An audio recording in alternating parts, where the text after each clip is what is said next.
Hello, this is Culture in Exile. I'm your host, the Exile.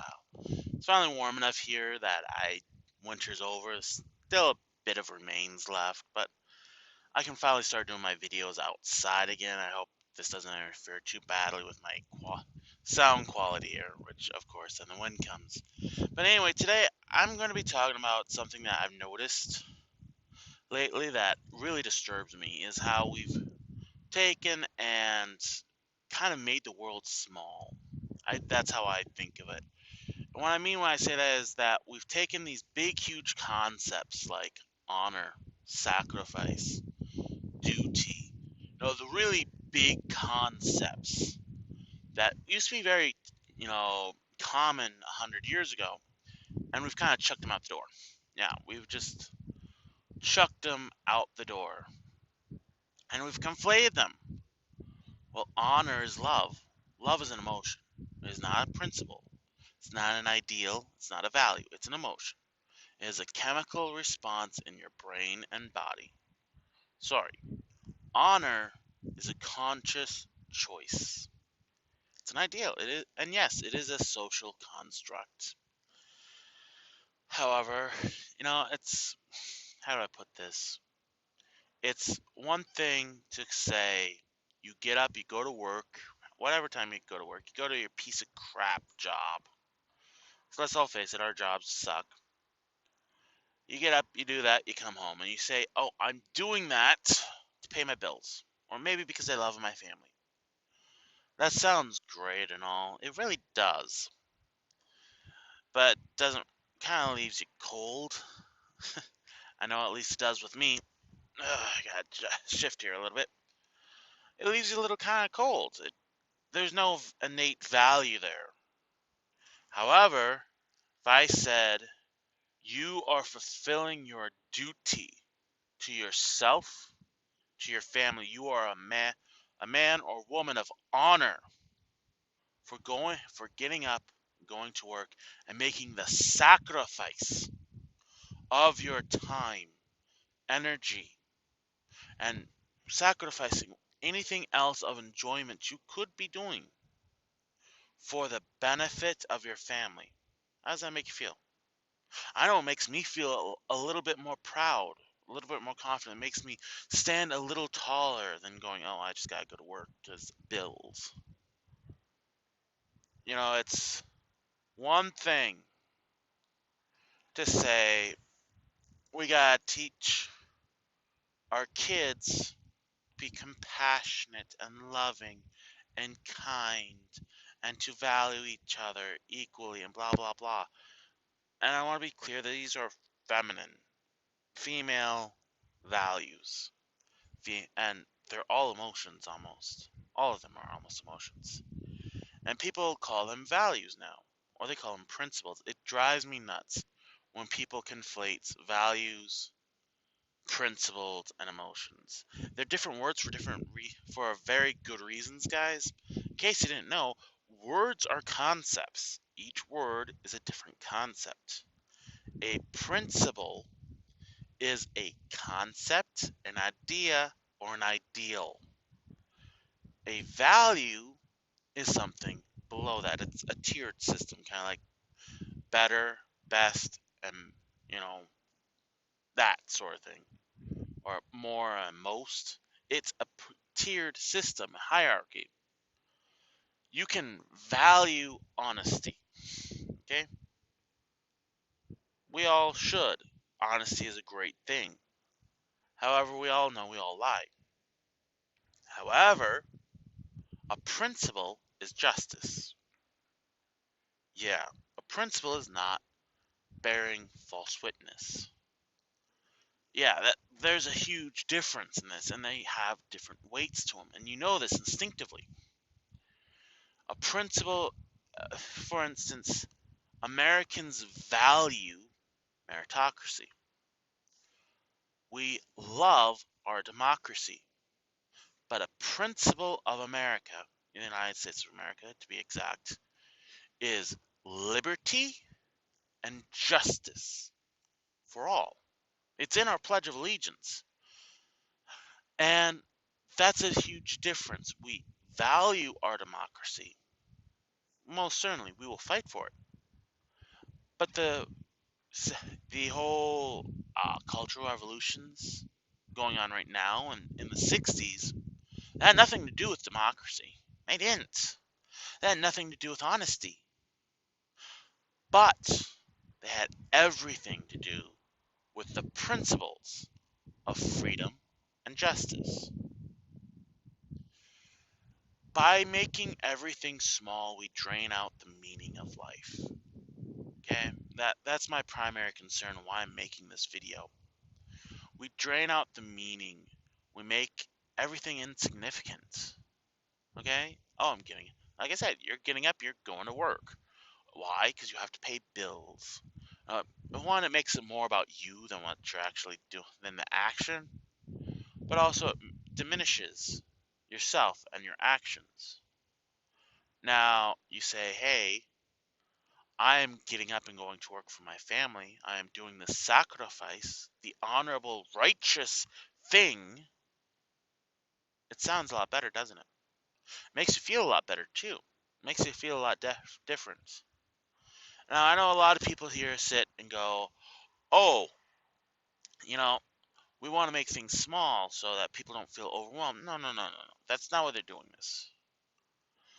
Because if they make things small, they make you small. They make the actions small. Don't be small, okay?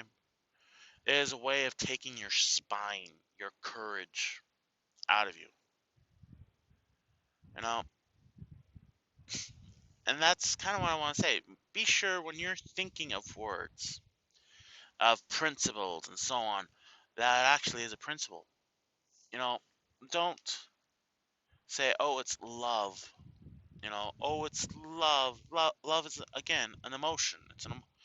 It's a feeling. It's an emotion. It's to a point a physical state of being, given the alterations within your physical body it does.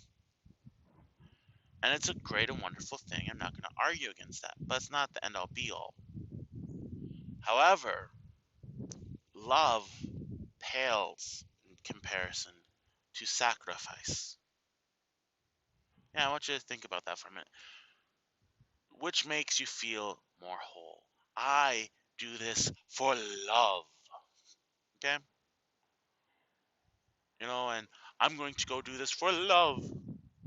Or I will make this sacrifice for duty, honor, justice. It's quite different now, isn't it? I hate people when they misuse words.